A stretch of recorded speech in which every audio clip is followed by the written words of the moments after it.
બરોબર। તત્વજ્ઞાનની અંદર ધોરણ 12 માં પ્રકરણ 1 માંથી કઈ કઈ બાબતો બાદ કરવામાં આવી છે એની આપણે ચર્ચા કરવાની છે। તો એની અંદર પ્રકરણ 1 માંથી જે 5 પ્રશ્નો છે એમાંથી તો પૂછાવાનો છે, એને બાદ કરવામાં આવ્યું નથી। બાદ કરવામાં શું આવ્યું છે તો રૂપવાળો પ્રશ્ન, જે આપણે સત્યતા કોષ્ટક તમને શીખવાડ્યું છે રૂપનું, એ હવે પૂછાશે નહીં। સ્થાનાપતિ નિદર્શન અને તેનું રૂપ એ આખો મુદ્દો પહેલા પ્રકરણની અંદરથી બાદ કરવામાં આવ્યો છે। એમાં આપણે ચર્ચા થતી હતી કે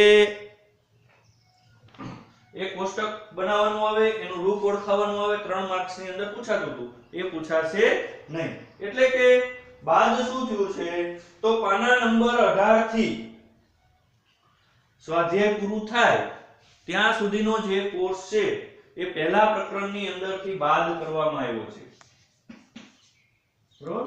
પાના નંબર 18 થી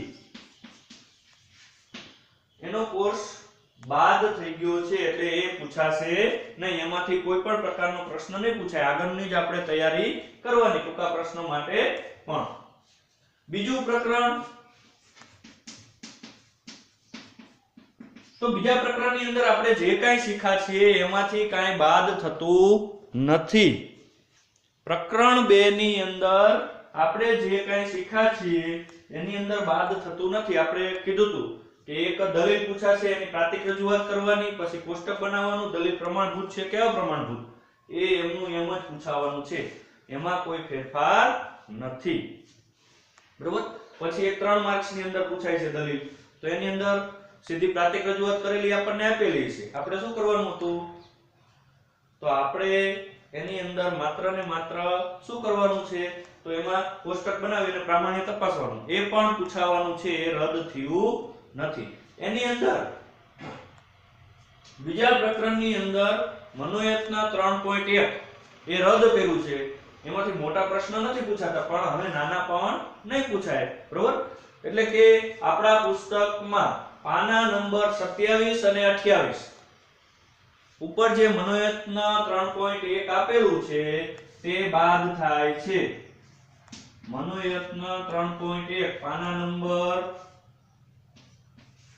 27 અને 28 આ બંને ઉપર આપેલું છે એ રદ થાય છે, એટલે આપણે એનો અભ્યાસ હવે કરવાનો રહેતો નથી।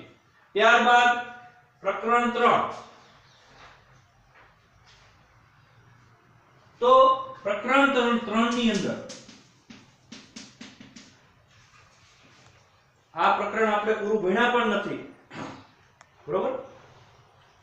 આ પ્રકરણની અંદર આગળ જે કથન સમર્થન છે એ પૂછાશે, બરોબર।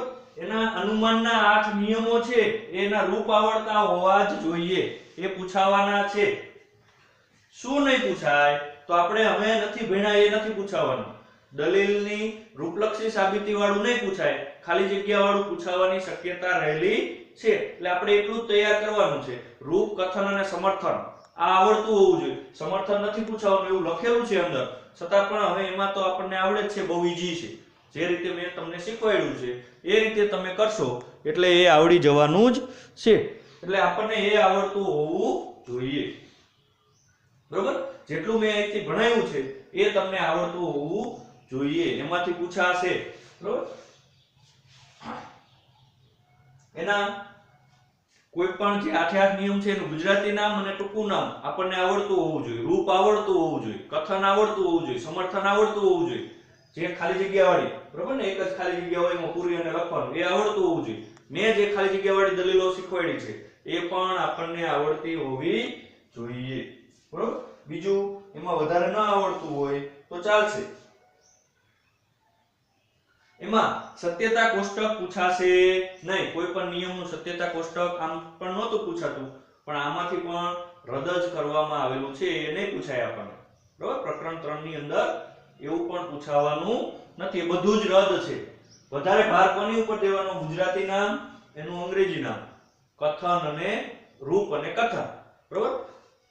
આના આધારે જે ખાલી જગ્યાવાળી દલીલો છે એ આપણે તૈયાર રાખીશું.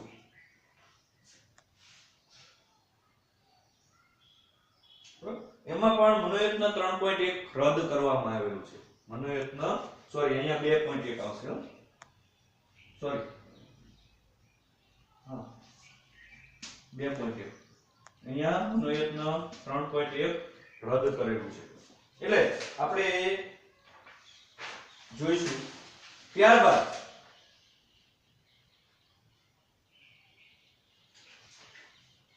આગળ પ્રકરણ 4 તો એ આપણે અભ્યાસ કરવાનો પણ બાકી છે એટલે આપણે અત્યારે એનો અભ્યાસ એટલો જ કરીશું કે જે આપણને ઉપયોગી છે એટલો જ આપણે અભ્યાસ કરવો છે. બાકીનો અભ્યાસ આપણે જે તે સમયે સ્કૂલ ખુલશે ત્યારે કરીશું. બરોબર. આની અંદર પણ ઘણું બધું નીકળી ગયું છે જે સહેલું છે એ જ રહ્યું છે એટલે તમને હું થોડુંક જો તમે વ્યવસ્થિત ધ્યાન આપશો તો પ્રકરણ 4 ની અંદર તમને બધું જ આવડી જશે. એમાં કાંઈ બહુ અઘરું રહ્યું નથી એટલે એની અંદર પણ સંવિધાનના પ્રામાણ્ય તપાસવાની જે દોષ છે 6 એ બધી બાબતો નીકળી ગઈ છે એટલે એ પણ આપણા માટે સરળ બની ગયું છે. બરોબર. એની અંદર આપણે ભણવાનું જે છે એ આપણે 11મા ધોરણમાં ઘણું બધું ભણીને આવ્યા છીએ તે જ બાબતો આપણે અભ્યાસ કરવાનો છે. તો એવી બાબતો કઈ કઈ છે કે જે આપણે 11મા ધોરણમાં તો આપણે એની અત્યારે ચર્ચા ચાલુ કરવી છે. બરોબર. તો એનો અભ્યાસ આપણે ફરીથી કરવો જ પડશે અને આકૃતિ બનાવી અને એનો ભેદ ઓળખાવવાનો છે એ આપણને આવડવું જોઈએ. હવે એ તો તમને મોટા ભાગના બધાને આવડશે. ભેદ ઓળખાવતા તો આવડે જ છે 100%.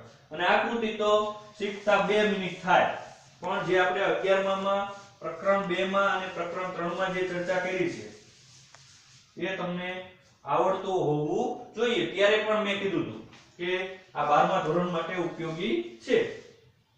તો એની અંદર નિરૂપાધિક વિધાનોની ચર્ચા હતી. બરોબર ને? તમે ભણ્યા હતા ને નિરૂપાધિક વિધાનો.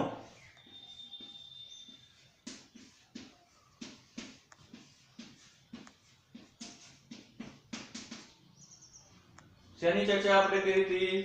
નિરૂપાધિક વિધાનોની ચર્ચા કરેલી હતી. કેટલા છે નિરૂપાધિક વિધાનો? ચાલો મનમાં કેટલાને વિચાર આવ્યો? મને આવડે છે. બરોબર. નિરૂપાધિક વિધાન કેટલા હતા? 4. કેટલા છે? 4. આવો પ્રશ્ન પૂછાય નિરૂપાધિક વિધાનો કેટલા છે તો આપણને ખબર હોવી જોઈએ કે નિરૂપાધિક વિધાનો 4 છે. કેટલા છે? 4. બરોબર. કયા કયા? જેને આવડતું હોય છે તરત બોલી ગયા છે હા ના હ ન. બરોબર. નિરૂપાધિક વિધાનો કેટલા છે? 4. કેટલા? 4 જે આપણે 11માં શીખીને આવ્યા છીએ. કયા કયા? તો કે હા ના હ ન. આપણને આવડતું હોવું જોઈએ. બરોબર. કયા કયા છે? તો કે સર્વદેશી, વિધિવાચક. બરોબર ને? એના માટે પ્રતીક કયું વપરાય છે? હા અંગ્રેજીમાં એ. બીજું તો કે સર્વદેશી, નિષેધવાચક. પ્રતીક કયું વપરાય છે? ના અંગ્રેજીમાં એ પછી ઈ. બરોબર. આ યાદ રાખો ને, આ આપણને યાદ હોવું જોઈએ. આ આપણા માટે ખૂબ જ મહત્વનું છે. મેં ત્યારે પણ કીધું. બરોબર. ત્યારબાદ એકદેશી, વિધિવાચક. યાદ આવે છે? 11માં અભ્યાસ કર્યો તો. બરોબર. હ અંગ્રેજીમાં આય. ત્યારબાદ એકદેશી, નિષેધવાચક. આવડે છે? અંગ્રેજી ગુજરાતીમાં ન, અંગ્રેજીમાં ઓ. હા ના હ ન.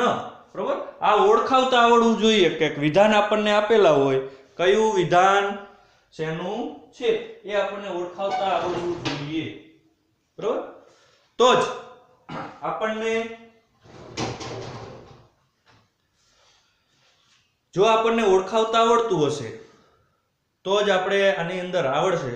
પણ બહુ સહેલું છે. આપણે આ 11મા ધોરણમાં શીખીને આવ્યા છીએ. મોટા ભાગનાને 11મા ધોરણમાં આવડતું હતું. બરોબર, કે આપણને કોઈ પણ એક નિરૂપાધિક વિધાન આપ્યું હોય તો એનો પ્રકાર આપણને ખબર હોવો જોઈએ કે આ સર્વદેશી વિધિવાચક છે, સર્વદેશી નિષેધવાચક છે, એકદેશી વિધિવાચક છે કે એકદેશી નિષેધવાચક છે. બરોબર, હા, ના, હ, ન.